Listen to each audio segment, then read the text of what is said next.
guys y'all brought in. I think I got four newcomers in that unit. Hmm. What do you think about that unit as a whole going into this year? Yeah, I think we're really tight as a group. I mean, especially since they got here, it was just my biggest goal was kind of embracing them with open arms, just how CJ Dupree and Robbie Oots did last year for me. So, kind of them teaching me that aspect, I wanted to bring it onto this next group, and I think we've done a really good job of that. I mean, we're a really diverse group. I mean, Jay Lindsay, Marshall Pritchett, Caleb Edwards, Jack Samarco, and all those guys are just they're gonna do what needs to be done to get the job done and make these coaches happy. Losing Robbie kind of loses one of your best blockers out of your unit. Just what guys do you think can kind of step up with the void left by him in terms of bowling ball blocking kind of time? Hmm. Yeah, I think Coach Grubb does a really good job in kind of maximizing our potential as tight ends. So what he sees in these tight ends and and our diversity in the group, I think he's going to find somebody. I know I talk to Jay every single day. He wants to build himself up to that Robbie Oots role and kind of be that blocker. I know he loves blocking. So he's one of those guys who has the mentality to already be the best blocker on our team. So I think Coach Grubb as a whole is doing a perfect job right now to kind of maximize our abilities wherever he needs them.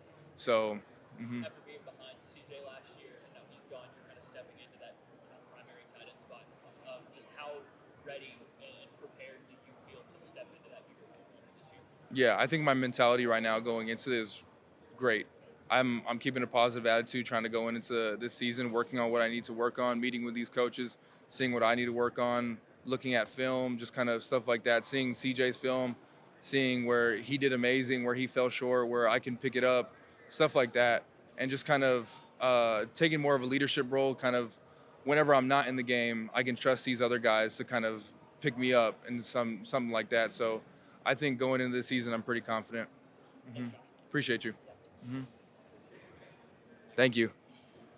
Mhm.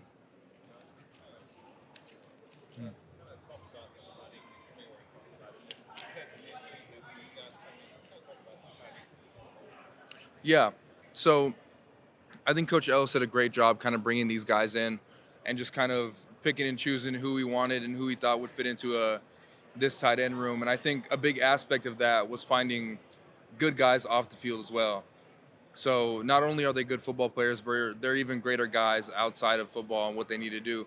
So it's easier for us to kind of collaborate and kind of talk details in the game and just kind of point out little things and kind of be blunt with each other. And I mean, that's what you kind of need in a tight end position group to, because our job is doing the little things right. And once we don't do the little things right, then this offense can't function like we want it to function.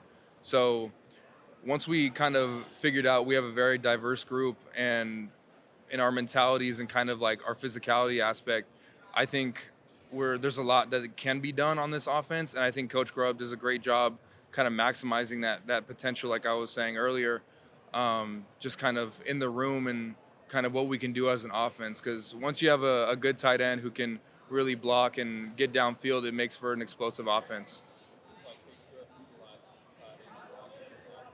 Hmm. Yeah, it's really exciting.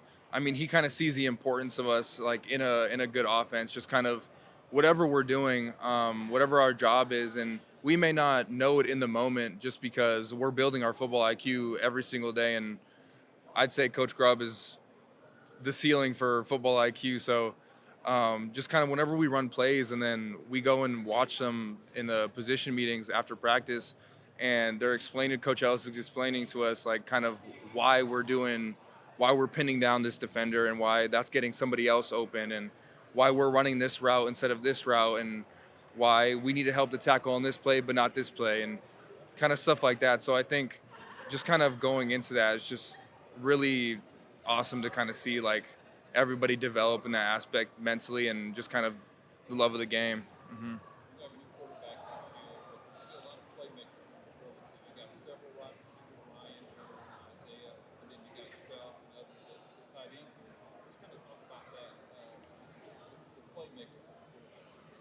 Yeah, I think this team is so well knit together, and we're all so close with each other, and we're gonna be even closer after fall camp too. So that brotherhood is really only growing. But all of us really want to see each other succeed. Even some of the younger guys, even some of the guys who may not be older or may not be getting in the game as much. We all just kind of want to see each other really kind of develop into that every down player, like Jeremy Bernard, like Parker Brailsford, like some guys who are getting the ball down the field.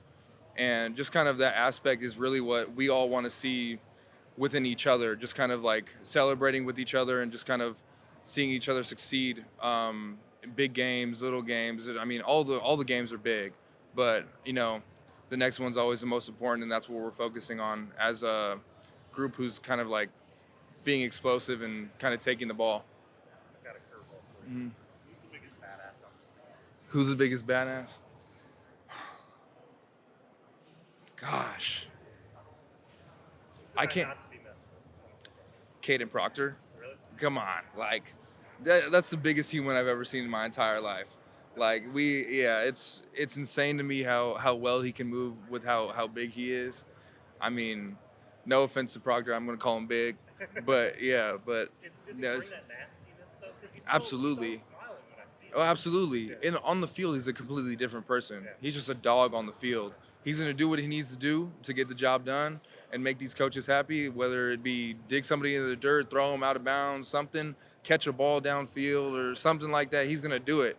And What's he the is craziest thing you've seen him do? run 40 yards as fast as he can. And I mean, like, just kind of, I don't know if you want to be on the receiving end of that, because that's going to be very painful. But it's just insane, just kind of like seeing a massive human like that just move as fast as he does with the athletic prowess that he has, and just kind of like seeing just how athletic somebody could be at that size is just amazing to watch. Yeah, I think him and J Rob are kind of going at it in the weight room in terms of numbers and explosiveness.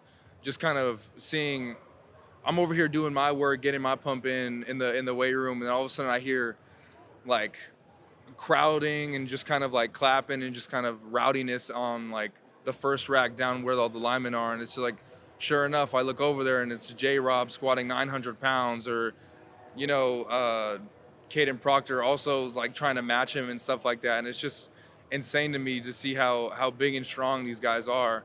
But I mean, they won the genetic lottery for sure. Hmm.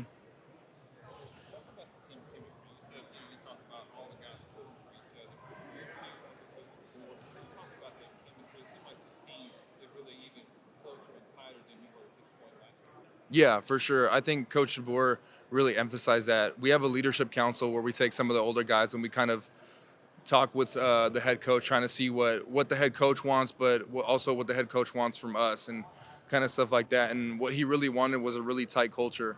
So us as leaders have to do a really good job of trying to not let anybody sit alone or eat alone whenever it's lunchtime or dinner time. Bring some of those younger guys with us, get to know every single person. Because, I mean, one little conversation could change the dynamic of this entire team. So trying to get everybody implemented and everybody comfortable enough to step up and say something if they needed to say something is super important within this team, offense and defense. It doesn't matter what side of the ball you're on. You're really trying to kind of get closer together. So whenever there are plays where you're kind of slacking off a little bit, you can go talk to the defender that you were going up against and be like, hey, like, what were you reading on this play? Or were you looking at my hips when I shifted out of this play or something like that? What were you really reading? And that's how we just make each other better. And ultimately, that was something that DeBoer put a really big emphasis on going into this year. And that's what these leaders on this team are really trying to get after.